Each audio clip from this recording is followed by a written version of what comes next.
ভিডিওতে আমরা সপ্তম শ্রেণী দ্বিতীয় পর্যায়ক্রমিক মূল্যায়নে পরিবেশ এবং বিজ্ঞানের 6 নম্বর স্কুলের প্রশ্নের উত্তরগুলো আলোচনা করব।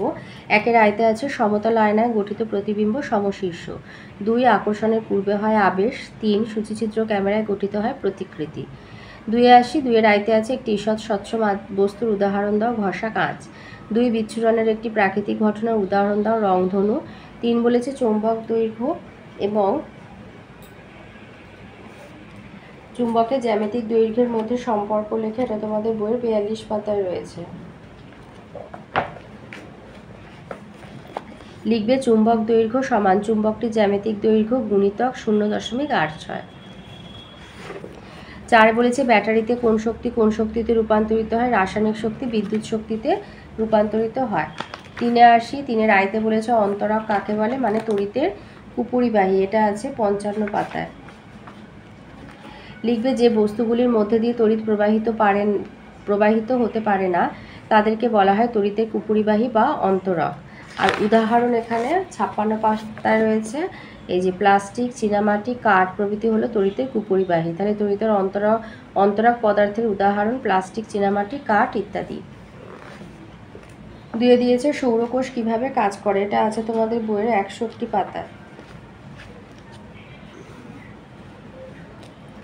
এই যে সৌরকোষ মানে হচ্ছে এই সোলার প্যানেল। তাহলে লিখবে যে সোলার প্যানেল কতগুলো সোলার সেল দিয়ে তৈরি। সোলার সেল দিয়ে তৈরি হয় এই প্যানেল। সূর্যের আলো প্যানেলের ওপরে পড়লে ওই আলোক শক্তি তড়িৎ শক্তিতে, সূর্যের আলোর যে শক্তিটা সেটা তড়িৎ শক্তিতে বদলে যায়। তাহলে লিখছো সোলার প্যানেলগুলো কতগুলো সোলার সেল দিয়ে তৈরি, আর এই সোলার প্যানেলের ওপরে সূর্যের আলো পড়লে আলোক শক্তিটা তড়িৎ শক্তিতে বদলে যায়। এভাবে কাজ করে। 3 দিয়েছে অ্যাম্বুলেন্স কথাটা অ্যাম্বুলেন্স গাড়িতে উল্টে লেখা থাকে কেন? লিখবে অ্যাম্বুলেন্স হলো মুমূর্ষ বা আহত ব্যক্তিকে হাসপাতালে নিয়ে যাওয়ার গাড়ি। এই গাড়ির সামনে অ্যাম্বুলেন্স শব্দটি উল্টো করে লেখা থাকে। সামনের গাড়ির ড্রাইভার তার পাশের দর্পণ বা ভিউ ফাউন্ডারে পেছনের গাড়ির প্রতিবিম্ব দেখে গাড়ি চালায়। পেছনে অ্যাম্বুলেন্স থাকলে তার উল্টো লেখাটা সামনের গাড়ির দর্পণে পড়লে পার্শ্বীয়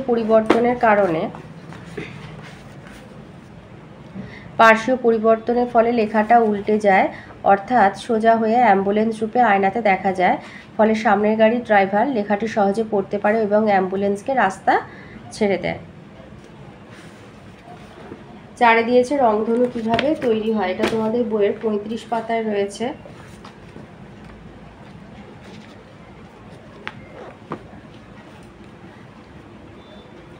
এইখান থেকে বলবে যে রংধনু সাধারণত বৃষ্টির পর বিকেলের আকাশে দেখতে পাওয়া যায়।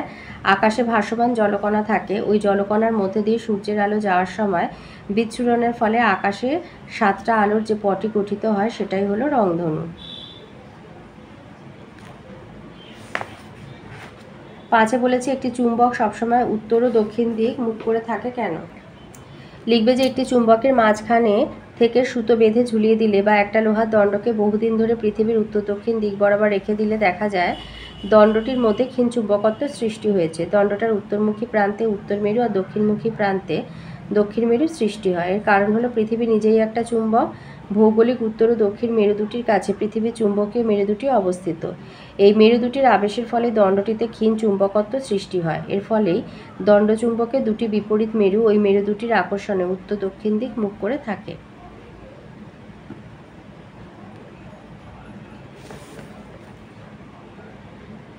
ছয় আছে চুম্বকের মেরু এবং উদাসীন অঞ্চলের মধ্যে দুটি পার্থক্য লেখো।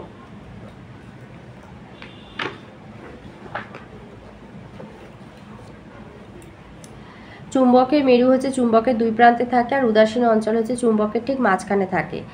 আর চুম্বকের মেরু অঞ্চলে চুম্বকের আকর্ষণ ক্ষমতা সবচেয়ে বেশি হয়, উদাসীন অঞ্চলে চুম্বকের আকর্ষণ ক্ষমতা নেই বললেই চলে। তাহলে মেরু দুটো চুম্বকের কোন স্থানে আছে সেইটা একটা পার্থক্য, আর তাদের আকর্ষণ ক্ষমতাটা কীরকম সেটা একটা পার্থক্য। তাহলে চুম্বকের মেরু থাকে চুম্বকের দুই প্রান্তে, আর উদাসীন অঞ্চল থাকে চুম্বকের ঠিক মাঝখানে। আর চুম্বকের আকর্ষণ ক্ষমতা, দুই মেরুর আকর্ষণ ক্ষমতা সবচেয়ে বেশি হয়, আর উদাসীন অঞ্চলের আকর্ষণ ক্ষমতা প্রায় নেই বললেই চলে। 4 আসি। 4 আয়তে দিয়েছে আলোর প্রতিফলন কাকে বলে, আর প্রতিফলনের সূত্র দুটি লেখো। আলোর প্রতিফলন কাকে বলে? আলো যখন এক মাধ্যমের মধ্যে দিয়ে যেতে যেতে দ্বিতীয় কোনো ভিন্ন ঘনত্বের মাধ্যমে আপতিত হয়, তখন দুই মাধ্যমের বিভেদস্থল থেকে আপতিত আলোর কিছু অংশ আবার প্রথম মাধ্যমে ফিরে আসে। এই ঘটনাকে আলোর প্রতিফলন বলা হয়। আর এই ছবিটা দিয়ে দিচ্ছ। আর আছে প্রতিফলনের সূত্র। এই যে আলোর প্রতিফলনের সূত্র হচ্ছে দুটো, একটা হচ্ছে আপাতন কোণ প্রতিফলন কোণের মান সর্বদা সমান হয়, আর দুই আপতিত রশ্মি প্রতিফলিত রশ্মি ও প্রতিফলকের ওপর আপাতন বিন্দুতে আঁকা অভিলম্ব একই সমতলে থাকে। দুই দিয়েছে চৌম্বক পদার্থ আর অচৌম্বক পদার্থ কাকে বলে? প্রত্যেকটির একটি করে উদাহরণ দাও।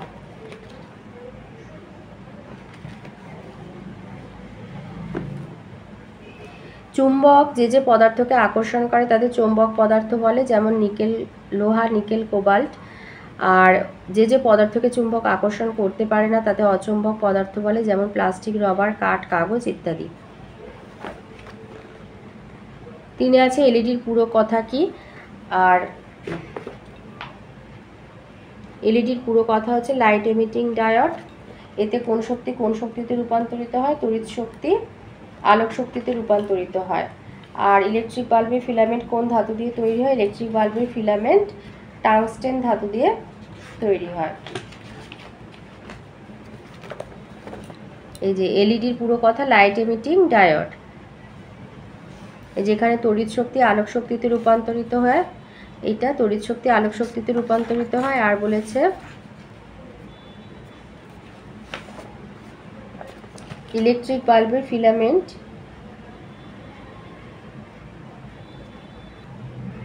এই যে বাল্বের ফিলামেন্ট তৈরি হয় টাংস্টেন ধাতু দিয়ে। তো এই ছিল ফিজিক্যাল সায়েন্সের প্রশ্ন। বা লাইফ সায়েন্সে আসি। বলেছে ফুলের যে অংশটি বীজে পরিণত হয় সেটি হচ্ছে ডিম্বাশয়। দুইয়ের আয়তে আছে মূলত্রের কাজ কি? মূলত্রের কাজ হচ্ছে মাটিতে মূল ঢোকার সময় শক্ত আঘাত থেকে মূলের নরম অংশকে বাঁচিয়ে রাখে মূলত্র। দুয়ে দিয়েছে পরাগ মিলনের একটি সমস্যা লেখা, এটা বইয়ে 211 পাতায় আছে। এই যে পরাগযোগের সমস্যা এক হচ্ছে বেশি পোকা মারার ওষুধ ব্যবহারের ফলে মৌমাছির মতো পতঙ্গের অভাবে পরাগযোগ ব্যাহত হচ্ছে। একটা সমস্যা, এখানে তিনটে আছে তো একটা চেয়েছে তাই একটাই বললাম।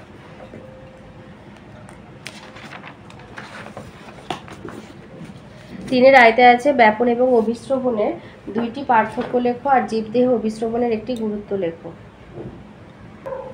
ব্যাপন আর অভিস্রবণের পার্থক্য হচ্ছে ব্যাপনের সীমাবদ্ধতা নেই, দ্রবণের প্রকৃতি ভিন্ন হলেও ব্যাপন হতে পারে। আর অভিস্রবণের সীমাবদ্ধতা আছে, কেবলমাত্র দুটি তরল দ্রবণে অভিস্রবণ ঘটে।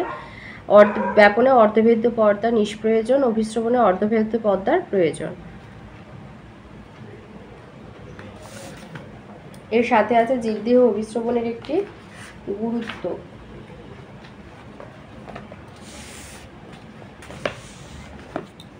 পরিবেশে জীবের অস্তিত্ব রক্ষায় অভিস্রবণের ভূমিকা। মূলরমের মাধ্যমে মাটি থেকে জল ও জলে দ্রবীভূত খনিজ লবণ শোষণ।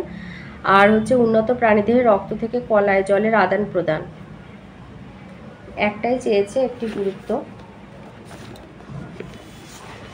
তিনের 2 নম্বর প্রশ্ন বলেছে গুচ্ছিত ফল কাকে বলে? উদাহরণ দাও। আর খাদ্য সঞ্চয় করা এমন একটি মূলের নাম হচ্ছে বিট বা মূলক। আর গুচ্ছিত ফল কাকে বলে? এটা তোমাদের বইয়ে 201 পাতায় রয়েছে। গুচ্ছিত ফলের উদাহরণ হচ্ছে আতা। গুচ্ছিত ফল কাকে বলে? লিখবে যে ফলের একটি মাত্র বোঁটা এবং তার উপরে অনেকগুলো অংশগুলোকে আলাদা করা যায় এবং প্রতিটা অংশে একটা করে বীজ থাকে, তাকেই বলা হয় গুচ্ছিত ফল, যেমন আতা।